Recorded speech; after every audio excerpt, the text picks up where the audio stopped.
Halo guys, kembali lagi di Kuli Dolar. Jadi di video kali ini saya akan membalas komentar-komentar di TikTok ya. Terutama pertanyaan-pertanyaan tentang Spanyol.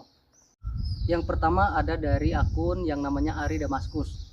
Nah, pertanyaannya adalah gimana caranya bisa ke Spanyol sekarang saya di Romania. Jadi Ari itu sekarang ada di Romania dan dia bertanya gimana caranya supaya bisa ke Spanyol.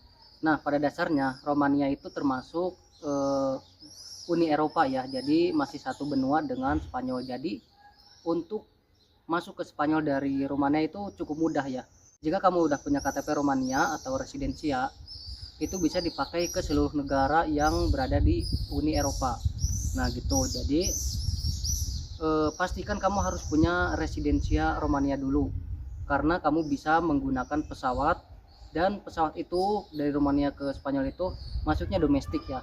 Kamu tinggal beli tiket, terus dokumennya cukup paspor dan residensia itu. Tapi sebenarnya residensia Romania itu nggak bisa dipakai kerja di Spanyol, cuma bisa berkunjung sampai 3 bulan ya. Tapi nggak semua negara yang di Uni Eropa itu bisa 3 bulan, tergantung ya, ada yang kurang dari 3 bulan. Oke, yang kedua ada dari N Kapas. Pertanyaannya yaitu kerjanya kasih dokumen-dokumen kayak visa, paspor dan lain-lain saat cari kerja di Spanyol. Nah jawabannya, untuk di Spanyol itu nyari kerja itu sebenarnya kalau secara ilegal kita nggak perlu memberikan berkas kayak visa dan sebagainya. Cukup punya skill bahasa dan pengalaman kerja, itu yang paling penting. Kamu nggak bakal ditanya dokumen-dokumen lain, kecuali kalau kamu mau kerja secara resmi, itu pasti ditanya ya. Entah visa kerja ataupun residensia Spanyol itu penting buat yang resmi. Tapi kalau bekerja sebagai ilegal itu kita tidak ditanyakan dokumen. Nah, salah satunya yang terbanyak di Spanyol kerja ilegal yaitu di restoran. Oke, seperti itu. Dan yang ketiga dari Rifki. Mas, saya di Spanyol sudah 1 tahun, sudah punya padron. Gimana biar bisa bikin KTP Spanyol? Tolong dijawab.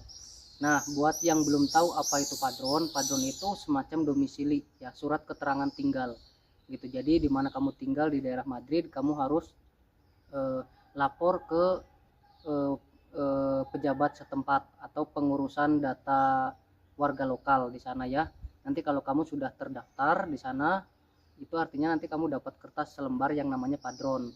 Nah, cara mendaftar padron itu kamu harus mendaftar bersama pemilik rumah ya, karena dilampirkan juga surat surat pembayaran listrik dan juga surat pembayaran air dan juga pemilik rumah. Nah, nanti kamu didaftarkan masuk ke salah satu penghuni rumah tersebut itu ya. Dan syaratnya cuma paspor doang, dan itu gratis, nggak bayar.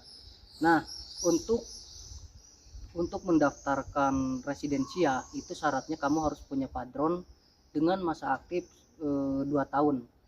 Jadi simpelnya, kalau padron kamu udah masuk ke masa aktif 2 tahun, kan padron itu masa aktifnya 1 tahun ya, nanti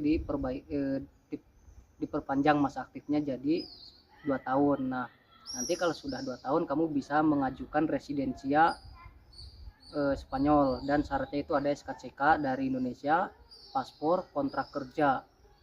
Itu aja udah cukup. Nanti persyaratan lainnya diurus sama bos kamu gitu.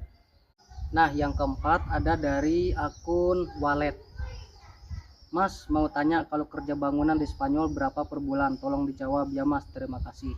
Nah, yang saya tahu gaji proyek atau bangunan di Spanyol itu cukup rendah untuk imigran ya, karena banyak teman saya yang melalui agensi dan dipekerjakan di bangunan atau di proyek Spanyol itu hitungannya per bulan ya, bukan per jam. Jadi cukup rendah karena ilegal.